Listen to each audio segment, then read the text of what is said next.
It's good to have you, Alex Kabba. Welcome to the show again. It's wonderful. Thank you.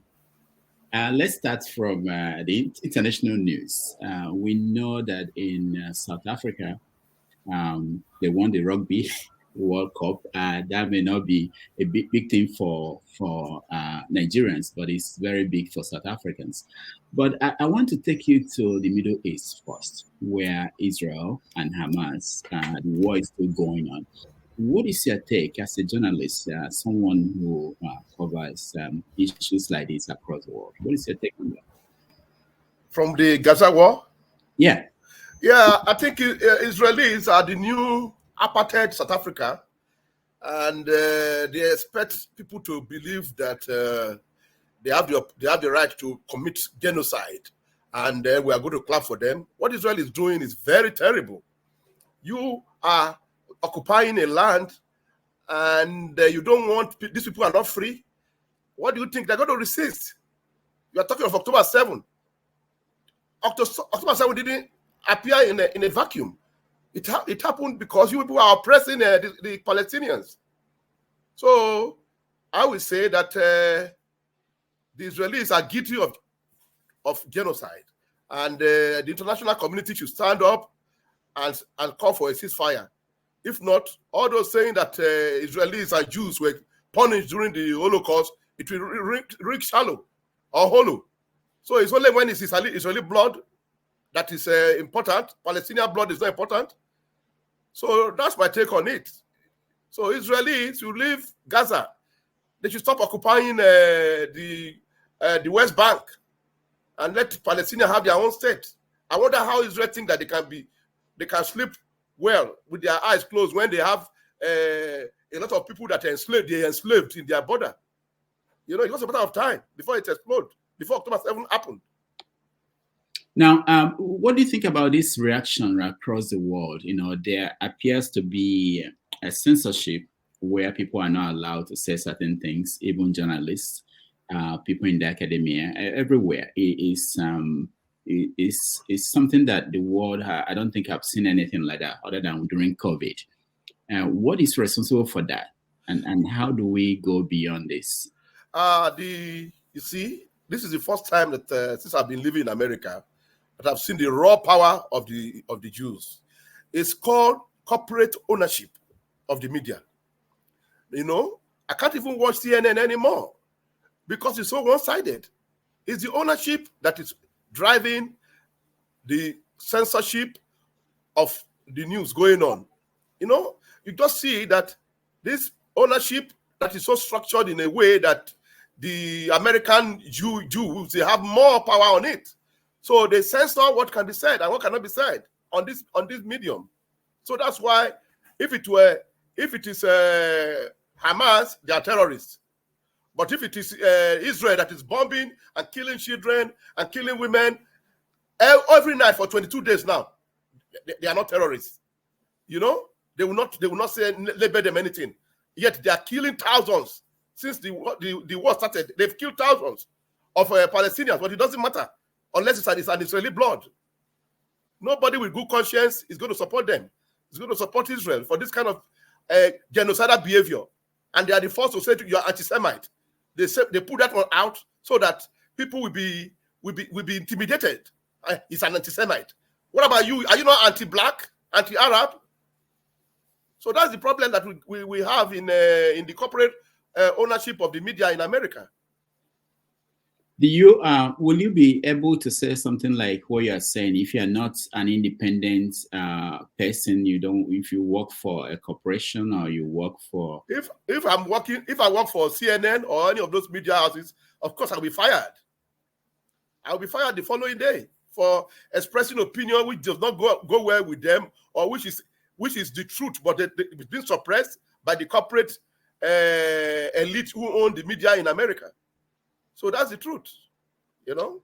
Let's come back to Nigeria. And what do you make of the reaction of the government of Nigeria to what's going on there? What's going on in Gaza? Yeah, in Gaza. I really don't know, but Nigeria has not said anything. So, and you can see too that most African countries have not said anything, apart from Malema in South Africa, that opposition figure, who has said that his people, if he becomes president, he's going to expel the Israeli ambassador from South Africa. That's the only person that has made any opinion on this ongoing genocide in Gaza by the Israelis. All right, let's come back home to Nigeria, which is the main topic of today. Last week, the Supreme Court ruled in favor of Bola Tinubu. What do you make of that? I mean, you've been on this show several times. You talked about this is what you expect. So how did you celebrate, by the way? Well, I took my whiskey. It's not 40-year-old, but I took my whiskey and I celebrated when the Supreme Court finally put a nail in the coffin of all those people who never accept reality of the fact that election was conducted and was won by now sworn-in President Tinubu, and they still continue to go and in the wild goose chase to Chicago, all failed, and we were able to get Nigeria going with the final decision of the Supreme Court, which is very good, and we are very happy about it, and we applaud it in face of all the intimidation of all eyes on Supreme Court, all those kind of tactics and blackmail of the justices. And a good decision was reached by the juries, a unanimous decision, 7-0. So you could, if you are a candidate, wait for 2027, because President Tinubu is the one who is going to be there till 2027 or beyond, if he wants. So you think, what do you expect Atiku to say tomorrow? He's going to make a speech tomorrow, his reaction to the ruling. What are you expecting him to say? I'm expecting him to make wide allegations against the Supreme Court justices, and he's going to all those cock and bull stories that he's going to come and tell us. He's a professional candidate. You can see that for the past 20 years, you can see that he has been a candidate, and he's a really professional loser. So what is he going to say? He has been a loser all the time, all his life. So please, there's no tension, there's no expectation of what is he going to say. You know, there's nothing you want to say that is going to surprise all of us. All we know is that the election is won and lost. Now, former President Goodluck Jonathan went to Aso Rock, and when he came out, he said that Nigerians should move forward, that the election is over, and that the people should come together for the sake of the country. Do you agree with him? Of course, I agree with him.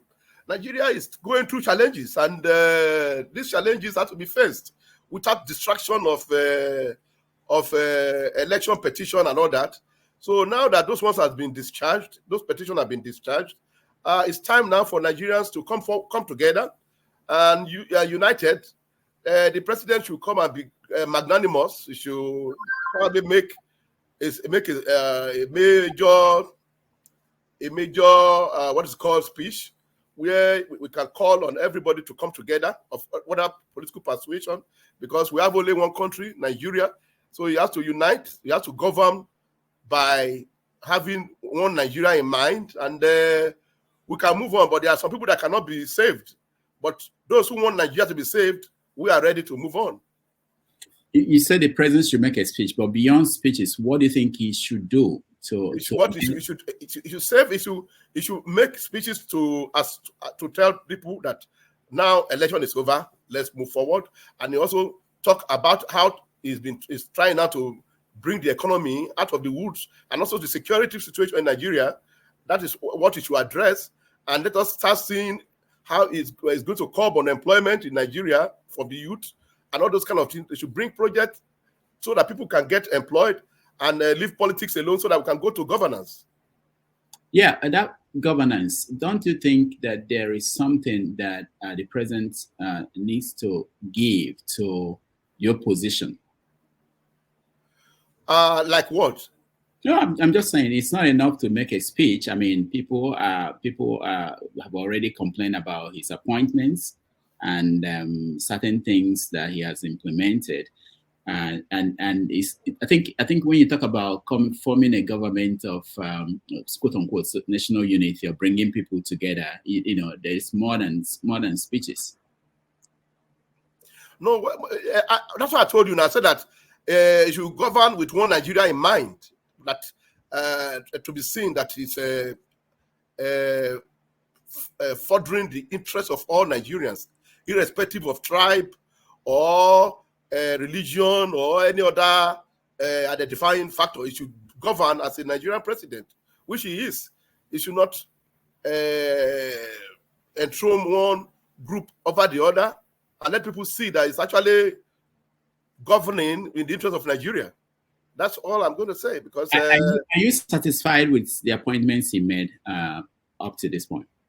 There are still a lot of appointments to go. There are still a lot of appointments to be made, and we are not able to see the whole elephant by just looking at the leg.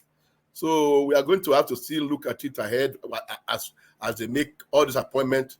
Let us assess the whole elephant, and not only the leg of the elephant to assess to know the whole figure of the elephant. So you cannot judge the size of the elephant by just looking at his leg. Yeah, but people are complaining, and people have looked at the key appointments because the key ones are made already. And they basically, even people from the Southwest are complaining that it appears to be heavily towards the people from Lagos. What is your take on that? Well, those are the people that the president thinks he'll be able to work with. And this is not the first time. We are looking at the what's it called? The appointments, and maybe these are the people the president feel he can use, he can work with. And he doesn't want, just as I told you, some appointments have been made, and we cannot just use the leg. We can't judge the whole size of the elephant by just using the leg. As I told you, there are still thousands of appointments to be made, which have not been made yet. So we are still in the process of, the government is in the process of making more appointments to satisfy all sectors of Nigeria. This so is what is in favor of people from Lagos? No. Not in favor of people from Lagos. In favor of people from Nigeria. People from all the four corners of Nigeria. So that to further our unity in Nigeria. Now, you've known the president for a long time. What is your take on how he's approaching the governance at the national level compared to when he was governor of Lagos State? Well, he's holding the bull by the horn. He's taking very bold actions in places where most people have shied away from, like the economy. He's taking them by the hoop. It's a long time ago that economists have been predicting that Nigerian Naira is going to be 1,000. That is the true value of the Naira. And this was throughout the 8 years of the Buhari government. Goldman Sachs have said that is the real value of the Naira. But they forget that they didn't believe them. So today, the president has taken the bull by the horn and let the Naira float and let investors come to Nigeria to make the economy better for Nigerians. So you cannot be subsidizing the Naira all the time with the scarce foreign resources, and then you expect foreign investors to come and throw their money in your economy when they know that your currency is artificial. So we saw the removal of the oil subsidy, and we are looking at the Naira, floating of the Naira. What do you think about the impact on poor people, ordinary people in Nigeria? Well, they have done some palliatives that they have given to the people, and they are more on the way to help the less privileged in the society who are hard hit by the removal of fuel subsidy. And I'm sure with time, all these ones are going to come to effect. It's not automatic. It's going to come into effect with time. What will happen with time? What are you saying will happen? We have to give it time for the economy, for the restructuring of the economy or the reforms that is being carried out by the president to work. It will not work automatically, like saying that you are trying to attract foreign investors to the country. Now, the first thing that even Goldman Sachs and the other company, big farms in America notice is that the currency is now reflecting its true value, and they can bring money there, and the government will not be coming to play hanky-panky with them by putting the Naira in an artificial level. So those are the things that bring out what is called investors. And then with time, the economy will be stabilized. So when you say palliatives, who got what, and how will they survive? We just forget that they just gave all the states some money. 5 billion, and they gave rise. It's not it's not 5 million. Billion. I said billion. Yes. To be used for palliative, 36 states gave to every state. Yeah. So it's not left to all those governors to know what to do with it. So you're not going to blame him if some governors refuse to share palliative to their poor people in their states. Because we have not had some state, like my state, Delta State, I've not had him talk about sharing palliative. But we have been hearing of sharing of palliative in many states in Nigeria, but I've not heard from Delta State, never heard from many states in Nigeria. So we don't know what happened. Yeah, but you can also acknowledge that nobody anywhere else was happy. I mean, people were not happy with how it went. You know, people didn't get anything, and people are still suffering in most states. I don't know any state. Yeah, that's what I'm saying. That some states, they just sat down on the money. They never bought. I saw some states from the north. I saw them. They bought keke pep. They bought all those machinery for making cassava or something. I saw them distributing it to them so that to empower the youth. But I never saw that in many states in the south. They just sat them on it. It's not just going to buy rice for them. All right. One more question before I let in people in. We know. I know you're in New York, and you know that we're expecting tomorrow the FBI to release some information on the president. What are you expecting? Would that make any change in the politics in Nigeria? What you need to know about information that the FBI collects, there are innuendoes, unverified stories that they collect from tapping and all that, which have not been subjected to the court system in America. So when you talk of the FBI in America, they have information on all of us, especially for people like us who are very critical of certain things, or you are a journalist. They have information on you. They hear from every other person, and it's mostly sometimes unverified, because if they present it before a court, they are not able to verify it. So that's why I will not put too much premium on beer parlor gossip that the FBI is going to release, or whatever they are going to release in Chicago about the president. This election has been won and lost. You heard of the unverified gossip about saying that President Biden collected a bribe from some Ukrainian businessmen, and the FBI was refusing to release the document because they said it's unverified, and that's the president of America. So what are you going to bring out about President Tinubu that is mostly unverified gossip from Chicago or whatever in America, and we are going to take that as something of the gospel truth? That's not what we are talking about. So others are gossip that all these intelligence services or security companies, they get on Nigeria, on their citizens, both home and abroad, and then they keep them. If you put it to court and say, come and prove it in court, they have no evidence to prove it. All right. Thank you, Alex Kabba. We have 30 minutes to get some people to ask you questions and comments. So when we come to you, please go straight to the point. Dr. Haruna is around, and he will join us at 12:30. So we have a few minutes with Alex Kabba. So let me start with you, Ovie. Next question. Good morning, ladies and gentlemen. Let me say congratulations to our guest, not just because your candidate won, but as somebody who in the forefront of fighting the military, so we can actually enjoy this kind of interaction. Say congratulations that the democracy that you follow is blossoming, lack of words. But I have a very short question, but let me back it up with a quote, two quotes. One is from you, Mr. Kabba. The first one is from, I'll take the first one from Bible, the book of Ecclesiastes, chapter 3, verse 1. It says, there's a time for everything and a season for every activities under the heavens. The second one is from you. This is from the cable of June 7, 2023. Paragraph 3, you said, many Nigerians are scattered all over the world, not only those in political exiles, even those in economic exiles.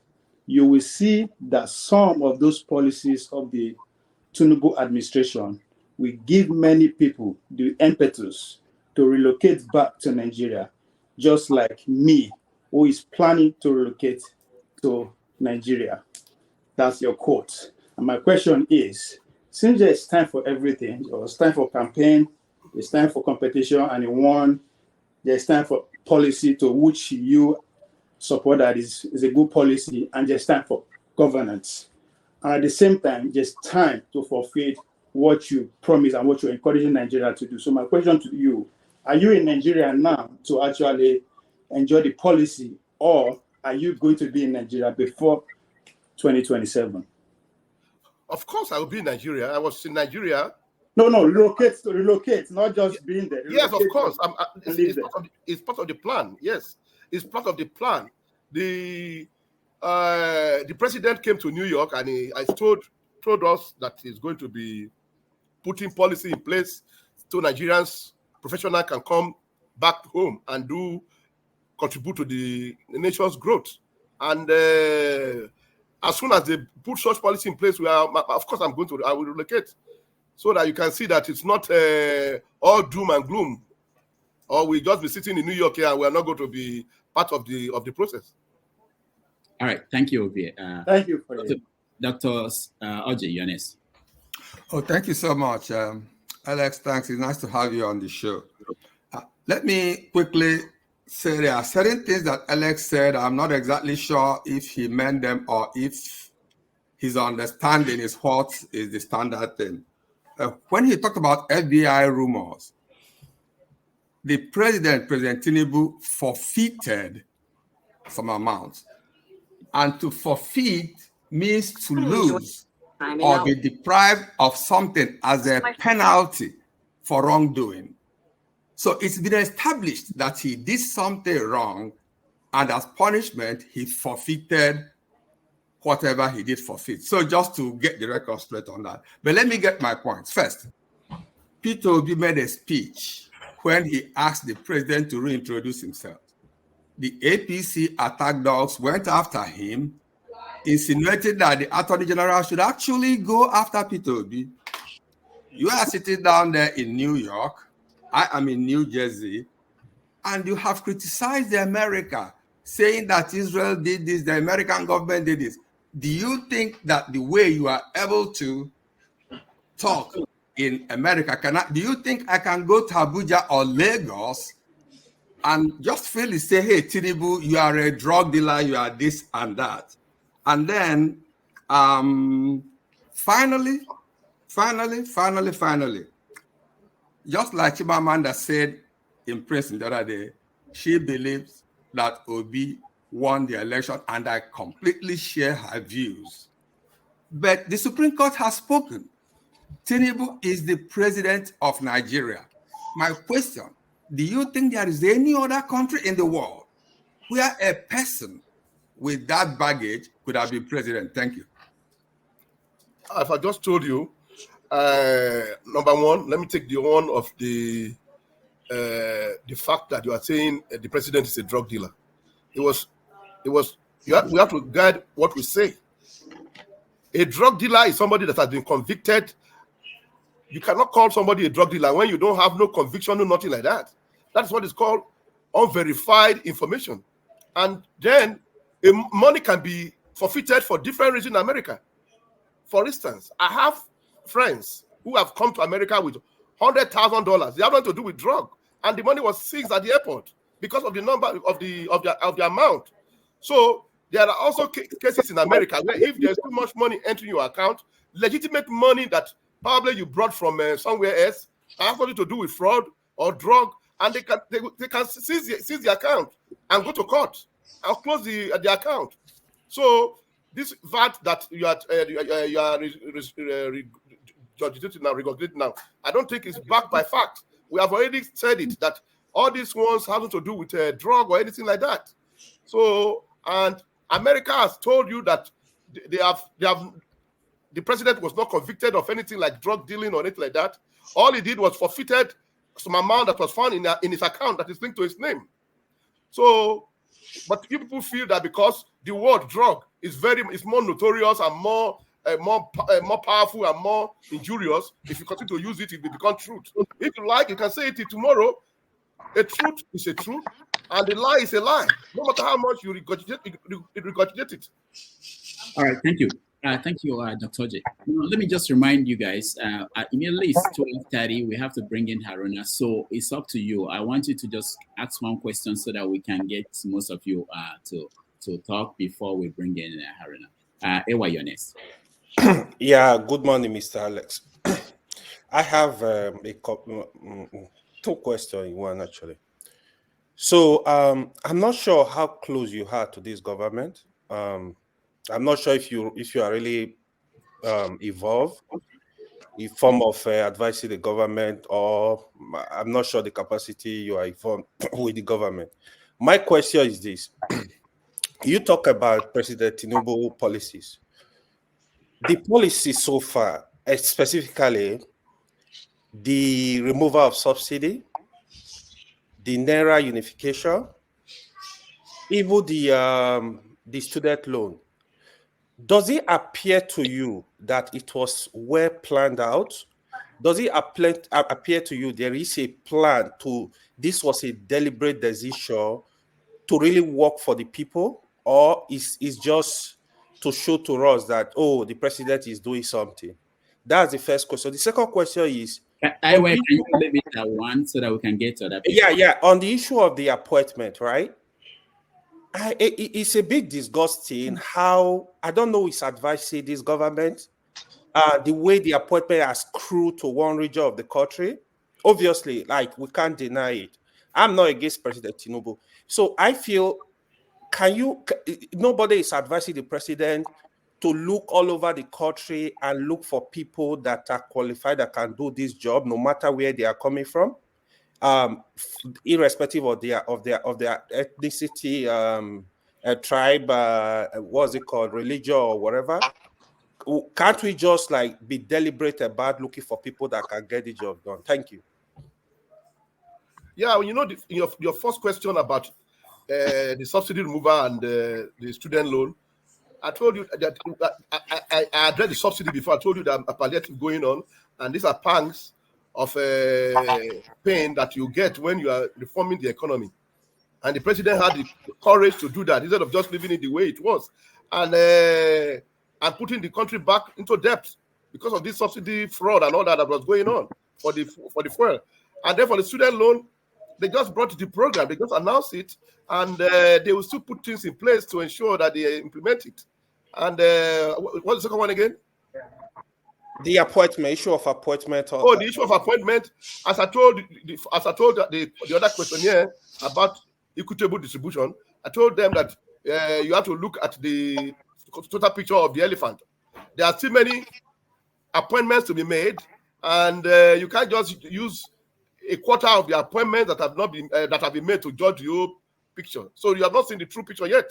You have only seen a part of the appointment. You have not seen the whole appointment that are coming that have not been made. So you are only basing it now on probably is a led group that you call a critical area of the governance that you say is dominated by some people. But I feel that we have to look at the whole picture, and now we are able to see the true picture. That's what. All right, thank you. Okay, Erudo, you can put me on the background. All right, Prince, Prince, go ahead. Yeah, good morning, Dr. Rudolph, and good morning, Mr. Alex Okemote. First, I just want to start with this.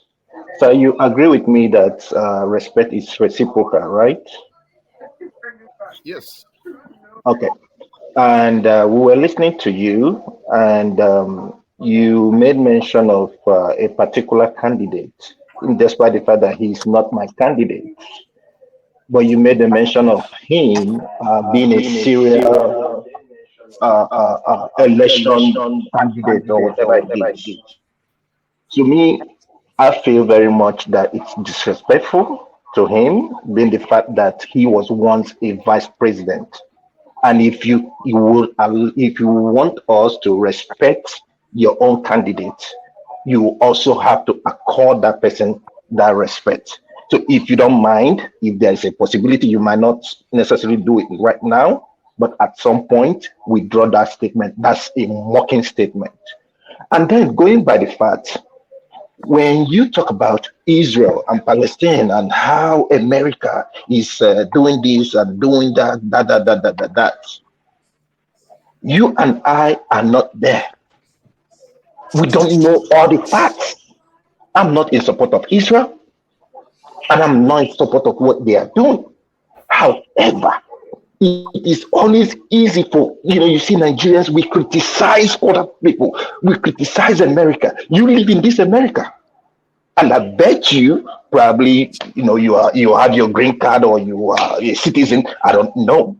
But it would be nice if you're going to criticize where you live, come up with facts in support of what you are saying. Because you also said that the FBI is the trend on rumors.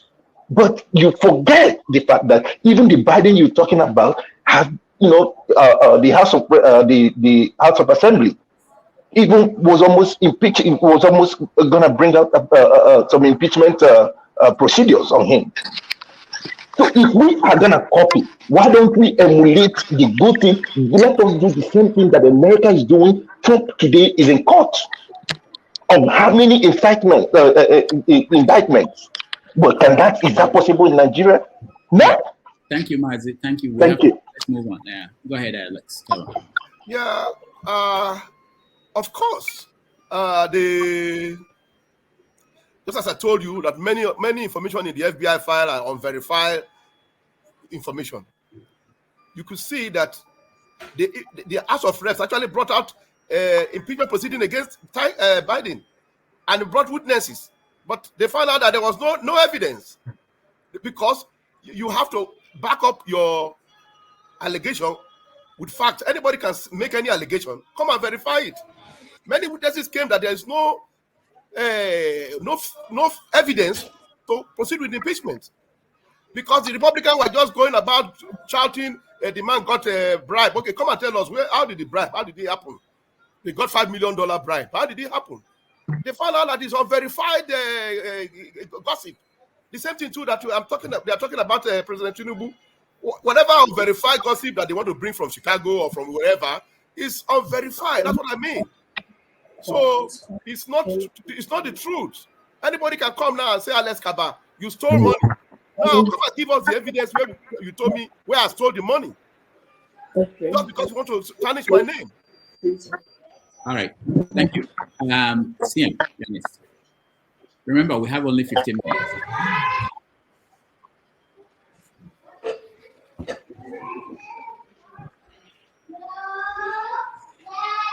CM, we can hear you.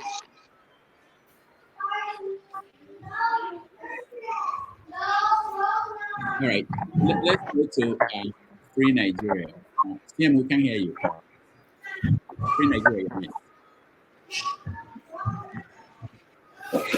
Can I go now? Yeah, go ahead. Okay. Good afternoon, Doctor, and good afternoon, Mr. Alex Kabba. Mr. Alex Kabba, I can't see your face clearly. You can't see my face? I'd like to, yeah, okay. You've not positioned yourself. I want to address you directly so that you hear me very clearly. Right. You started with Palestine, and I'm happy that my brother has addressed that, because that was what I wanted to say. You took the word out of my mouth. Now, how do you feel in about 100 years from now? You probably will not be here, I'll not be here, and your grandchildren will be told of a story that their grandfather or their great-grandfather supported evil. You wholeheartedly hands on heart, tell me that Tinubu won the election? How could you? How dare you think we are stupid? At the age of 22, I staked my life for this country, for this bloody contraption called Nigeria. And the lots like you and all that. And I even read something. I remember you now. One of the finest officer in the Nigerian army, you accused him that he wanted to kill you. You know who I'm talking about. I don't want to speak his name here because he's not here. No wonder.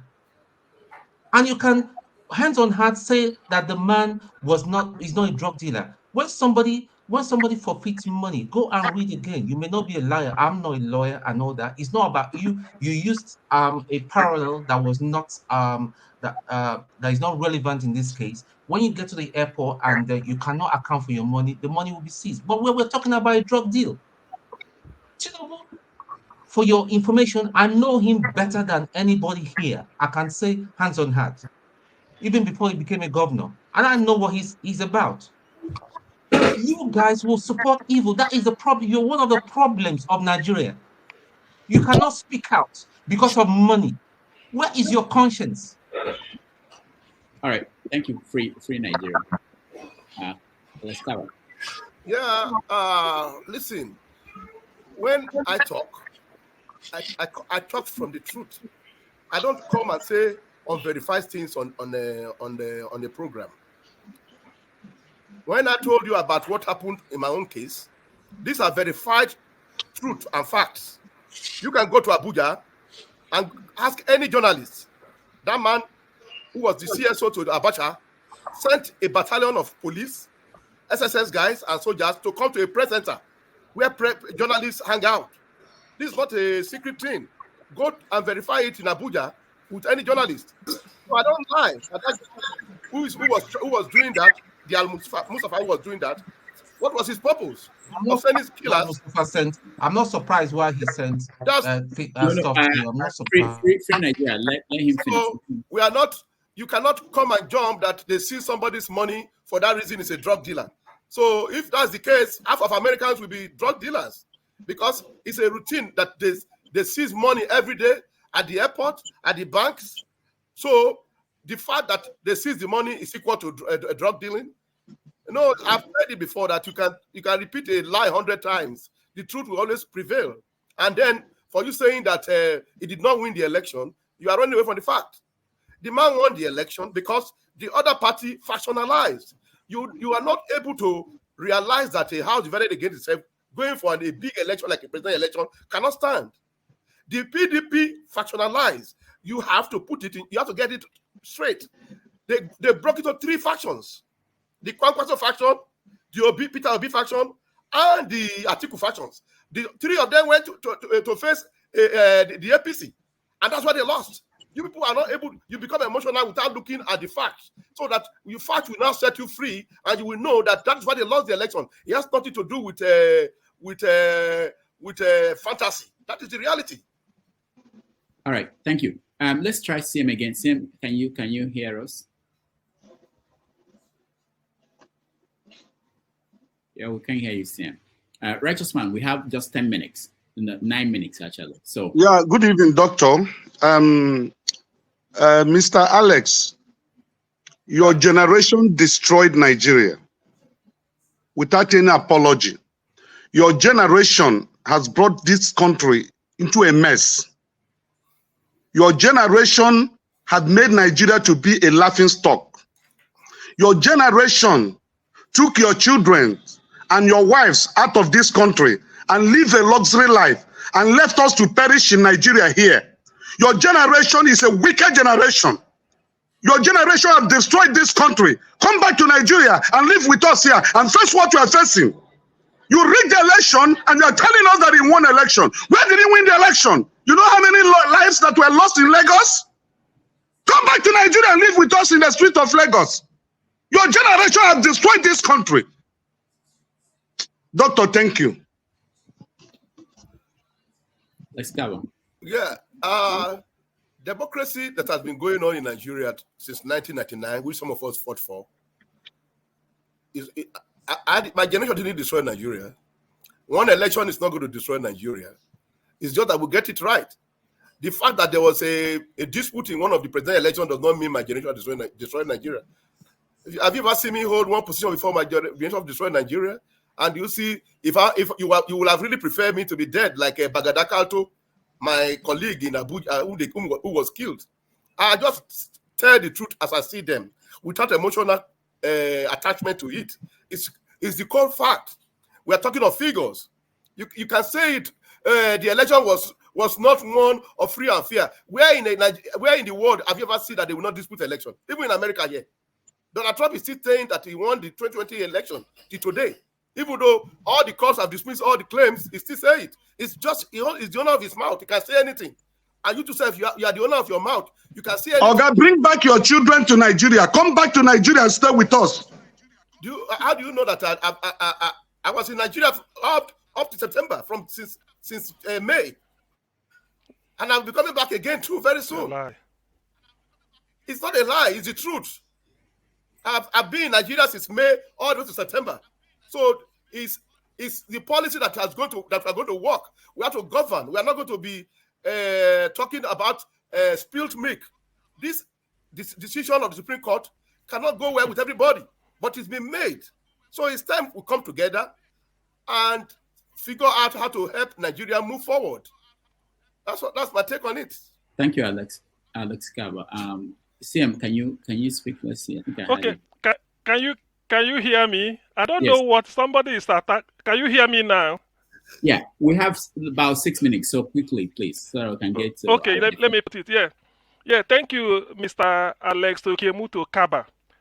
I've just been informed. I verify my facts that you managed, for all your years in journalism, you managed to obtain a Bachelor of Arts degree in English Language and Literature from Lagos State University, not University of Lagos, Lagos State University, the one at your job. So, and then you use it to work for Newswatch and the PM News, all those guerrilla journalism of Abacha. The question I want to ask you is this. Which vendor printed your certificate that you designed? Which vendor printed your certificate? That's what I want to know. Which vendor? I don't understand. Because vendor print, you should know now. You are supporting Tinubu. Tinubu said vendor printed his certificate. So I'm asking you because show me your friend. I tell you the type of person you are. So which vendor printed your certificate? The one you used to work for Newswatch. When you say you studied English, bachelor's degree at LASU, Lagos State University, the one near my too, not the University of Lagos, the one along at your job. You use it to work for Newswatch 1991 to 92, and then AM and the news magazine of those guerrilla journalism under the bridge printing. You work for 1992 to 1995 with PM News. So I'm asking you, which vendor designed and printed your certificate for you? Just be bold enough. Tell us. Just don't feel ashamed. Which vendor printed it? I am not the one that I'm not in government, and I'm not the president. The president, I know where you are in. This is a question that I'm direct to you. I'm not talking of what concerns you with the president. Which vendor? You can say. You see, have you seen my certificate? Have you seen my degree before? You didn't see it. What you need is verification from the university. The university has verified that the president attended the school and graduated. So that is all we need. It's not the paper or the sheet that you see. It's not the same thing too as they do it in America here. I've told you that certificate in America, they are like some kind of decoratum that you can use. You can even print on your own, because the real one that they use is transcript and verification from the university. So when you are talking of the way you are talking of certificate in America, in Nigeria, it's not the same in America. You can print your own certificate to use a post, but nobody's going to want to employ you with it. What they're going to do to verify is to ask the university to send transcript and to verify that you do attend such a university. But in Nigeria, they want your certificate. They want your NYSC certificate. So it's a different system. So don't compare the two. Don't mingle apple and oranges. They are different systems. I'm only asking the vendor that printed your own. That's what I simple. Tell us the vendor. I tell you, it does not high school in Nigeria. The president's school in America. So it's not the same thing. it's not the same thing. If I'm going to apply for work at Newswatch, which I did, I will bring my physical certificate. They will verify it there. I also call the university to verify. It's not like that in America.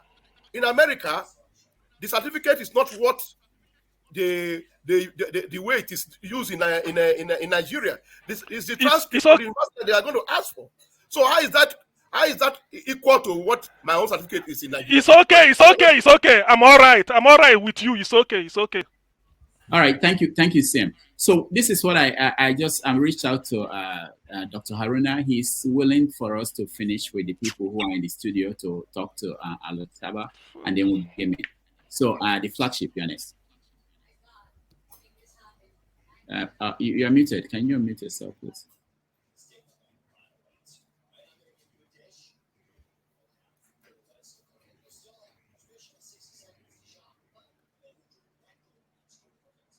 I'm going to come back, please. You can move on to the next guest. Okay. All right. Let's see. You're next.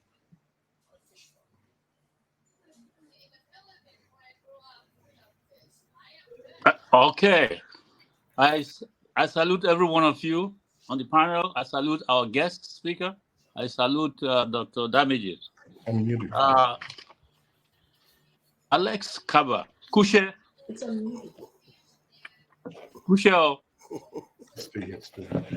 Did you hear what I just said? Yeah, you are saying you are saying Kushana. Yeah, you are speaking Yoruba. Yeah. Howdy, okay, it could be anything. It's not only Yoruba that say that. Howdy, buddy. Fine. Okay. The reason I spoke that is Creole. Creole is from Sierra Leone, the one that I just spoke. That's how they greet there. Your name, Kabba, sounds to me like that of a Sierra Leonean. I may be wrong in. No, I'm Urobo. If you want to know. Kabba. What does Kabba mean in Urobo? It means ladder. Okay. I'll leave that where it is. Yeah. Every human being has a right to a homeland, as you know from being a Nigerian. That's why you have indigenous people. Where is the homeland that geographically and historically you can attribute to the Jews? Where is it located? All right.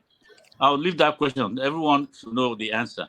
I now ask, the name Egypt and Israel outlives anything that the British have made. And the British made Palestine. So, with regard to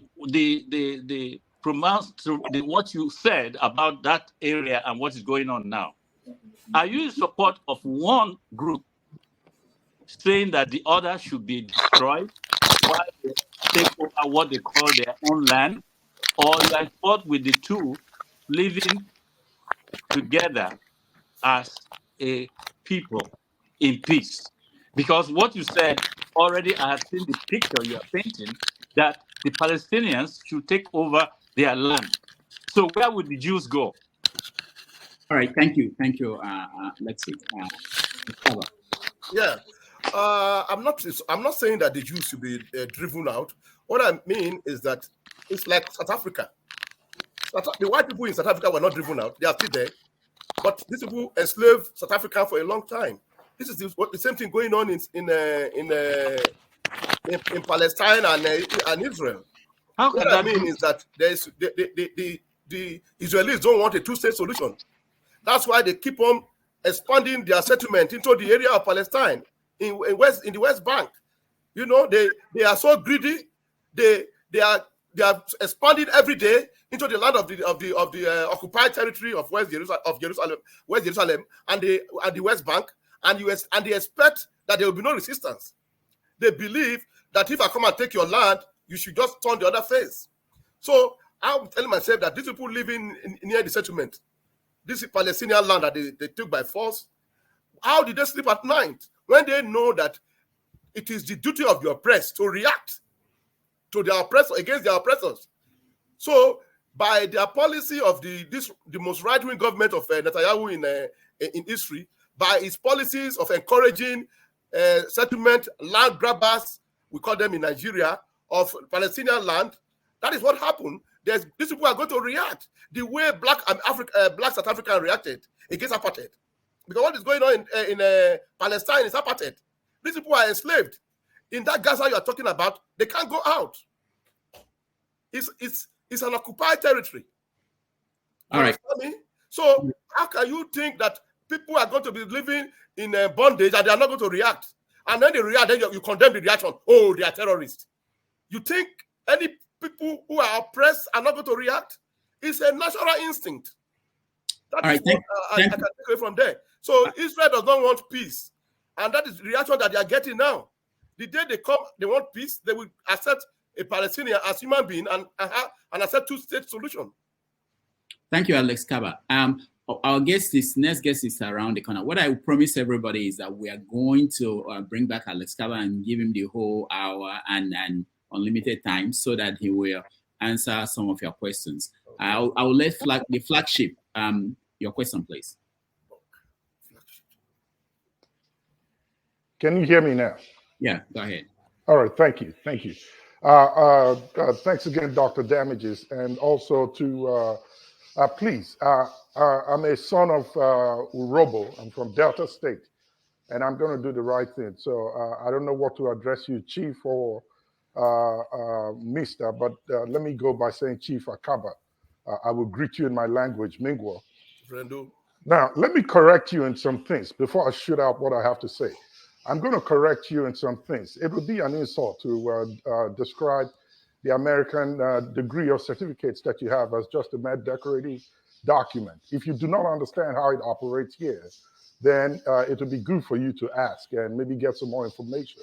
It's not a decorative document. You cannot print it just anywhere. As a matter of fact, if you do, you might end up in jail. I went to school here in the US, and I know what I'm talking about. Straight to my question. The Supreme Court has made their judgment and it's final, all right? So we've moved past there. I heard you say that your candidate won the election. You and I know he did not. So let's put that aside. Your candidate during his campaign season mentioned to Nigerians that he's ready to hit the ground running. He's in office now. So I'm surprised why we are just seeing the foot of the elephant and not the whole picture. We're supposed to be seeing it all by now to know where he's taking the country to and what his plans are. My question is this. If you run an organization, Chief Akaba, and you control the finances, and a member of your organization, whom you know, has a house, a car, and a land, and has used all three of those as collateral to borrow money to sustain himself and his family, if he approaches you, Chief Akaba, and say, please, I need some money, can you loan me? And just for the sake of the question, let's say you have it. Can you loan me $100 million or Naira? I want to use it to feed my house and my immediate family and extended family. Would you give that money to him, considering that all his personal belongings has been used as collateral for other loans that he borrowed? I'll stop with that question, and maybe next time I'll ask you more. Again, Mingwa, yeah. Now, I really don't know. I really don't know about this question. Under which context are you saying it? That you're going to get more loan if the person is overdrawn? No, I'm not overthrown. If the person comes to you and say, Chief Akaba, loan me some money, 100 million Naira. I want to use it to feed my immediate family. I got you. Under what context is this question? I'm asking, your candidate says he's ready, and you said he's gotten his cabinet together, he's giving out palliatives, he's borrowing money to feed the nation. Would you be comfortable to lend money to someone who comes to you to say, borrow me money, I want to feed my household and my extended family, knowing that that money is not going to be put to nothing else other than to feed? Would you do it? Well, that is a different category entirely. You see, it's a different category. It's banks. If banks are loaning or countries are loaning money to Nigeria, that's their risk to take. It's not. I'm not the one that is going to loan them. Okay, so I put that in just in that context, and I'll end up with this. Look, you and I know Nigeria is bankrupt. We don't have nothing to show forth. We've been borrowing and borrowing and borrowing. It's 6-7 months. since your candidate got into office.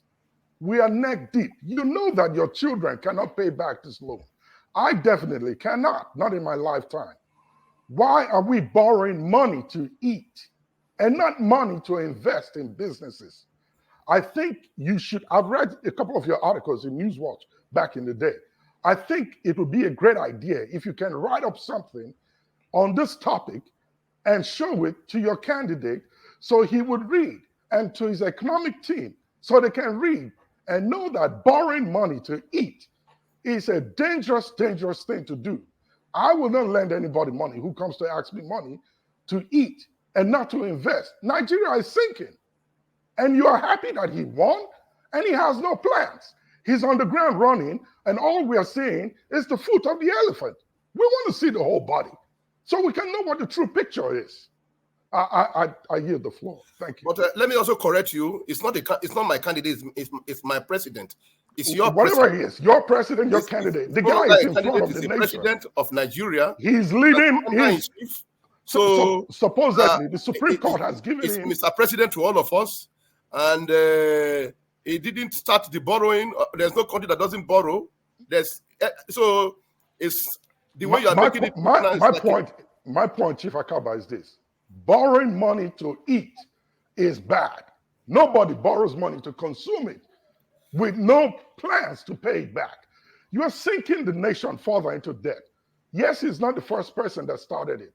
I expected his plans to be laid out to show to us that, listen, if I get in this position, regardless of the baggage, this and this and this are what I'm going to do, and I'll save the nation. We're going down. I'm very, very concerned. I'm a Nigerian. I'm proud of being a Nigerian. I will never deny my country wherever I go.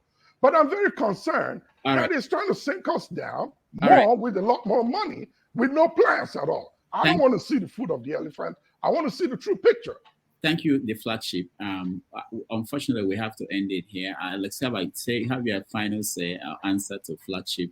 Matt, I'm so sorry. It's lasted too long, and we need to get our other guests in. Alex Kabba, your final words. Yes, what is there is that the president just came in 5 months, not 6 months, and if they are borrowing money, it's to service the economy. It's not for food or all that, as you are saying. And most countries of the world, there's no country that doesn't borrow. That's why they have IMF and the World Bank. So, and the government has things to do. They have to do infrastructure. They have to do stuff, not just for food alone.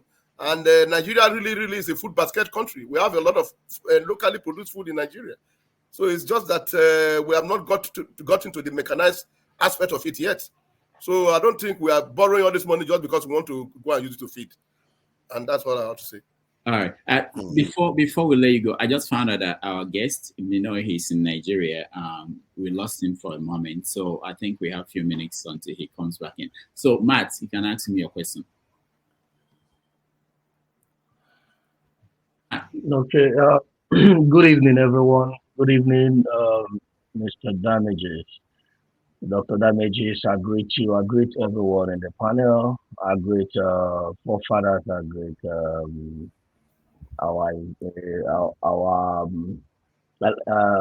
dear brother Alex. Okay, Mr. Damages. For me, I don't like wasting my time talking about people who represent Bola Tinubu from afar, because he might not have much clue about what this present government is all about. Because from what I'm hearing from him is, I think. So when you are telling me I think means you are not involved and you don't know what is going on. You are just saying from your own perspective what you feel. You understand? And coming to what you said about Israel and Palestine, you said something, I was laughing. You are not condemning Israel, but you are not condemning your age group. You are not condemning people of your age bracket who have messed up this country. I'm asking you as a senior brother, if you have a company that keep running, that is failing, will you go and employ somebody like Tinubu to be your executive chairman to run that company? Let me tell you one thing. The problem in Nigeria is people like you. With all due respect, not insult. You people doesn't like to stand on the truth. Education is what we hear. We don't see people being practical, doing things in reality, putting things down for people to see what's going on. Certificate has deceived us in Nigeria. And all these things that you are saying about Palestine and Israel is the same thing that is applied in Nigeria, that the Southeasterners, it was their turn to become the president of Nigeria. But the West insists, because the West has contest, but they insisted because of their greediness and every other thing to present Tinubu. Tinubu come and say, Emilokon. With all that he forced himself to Nigeria, where are we now? I don't care about what the judiciary say in Nigeria, because I know that they are all the same people. They have not changed. Their brain has not been changed. Their mindset has not been changed. They still are be the same people who have been running the judiciary of Nigeria. But Dr. Damages, allow me. Allow me. We don't have time. Let me round up. You wanted to pull me out before. I've not been in this show for a long time. What are you doing now? If you want, take me out. Matt, let me say something. I'm rounding up. Matt, listen. I'm rounding up. Okay, round up. We say ask a question, but you are making it. I'm rounding up. I'm not been on this show for a long time. Give me that preference. I'm one of the pioneers here. I started this show with you, but now you are pulling me out. Let me talk. Okay. We need to tell these old people something. We are young people. We are dying. Each time you give us short time to speak with them, we need to talk to them. Can't you see that things are happening in Nigeria? People will come here to deceive you. Who are you deceiving? You can't deceive us by telling us all this kind of crap. You tell us that Nigeria is this, that Tinubu is that, Tinubu is that. Who are you convincing? Convince the old tagos like you in Nigeria. You can't convince us. We knew what happened in Nigeria. We knew that election they killed people. We knew that they said that certain people will not vote in Nigeria. We knew all the rubbish they did and the INEC did in Nigeria. And you are here telling us, and you want to quantify and certify every rubbish that happened in Nigeria. We cannot take it. He can be your president, but as long as I know what happened in Nigeria, I was alive. My son that is here was watching everything with me in this television. Here, he saw it. He saw people that they beat. He saw people that he knows everything, even as little as he is. Asking me about it, Tinubu and Obi. You are here. You as an elderly man, you are here telling us things that are not even so. Even if a child of 1 year hear it, he will say that you are lying. My dear brother, I'm not insulting you, but you people should know your age group and more has disappointed us, that has messed up that country. You people have killed everything, both the talent and everything that we have there. I'm just putting it to you. Know it now. And don't come here again to tell us lies. All right. Don't come here to tell us lies. Matt, if it's bringing you, don't tell us lies. Matt, thank you so much. Let's cover final words. Yeah, all I can say is that it's just emotional, and the symbolism is using is not correct. You see, election is different from hiring a chief executive. Election is you go and elect people. You are not hiring a chief executive. It's an election. It's very bloody. It's nasty, but that's how the whole world that are practicing democracy, that's how they work. So, and this idea of it's your turn of your area to become president, it doesn't work that way. Politics is about numbers. You have to walk across the line to get your figures to become president. I don't think there's anywhere anybody going to come and hand you over power. You see, you have to campaign, you have to struggle to get that power, and that's what happened in the last election. So I know that you are very emotional that your person didn't win, but that's the reality now. We can say I'm saying crap. President Tinubu is going to be your president for the next 4 years, even beyond. So that's the reality. We have to face the reality and move on and go into governance. and unite instead of getting emotional and angry and all that. You cannot change anything. What we need to do is to find a way to move Nigeria forward. All right, Alex Kabba, thank you so much for joining us. Thank you. And hopefully we'll bring you back and give you the full show, and then we'll get a chance to answer more questions. We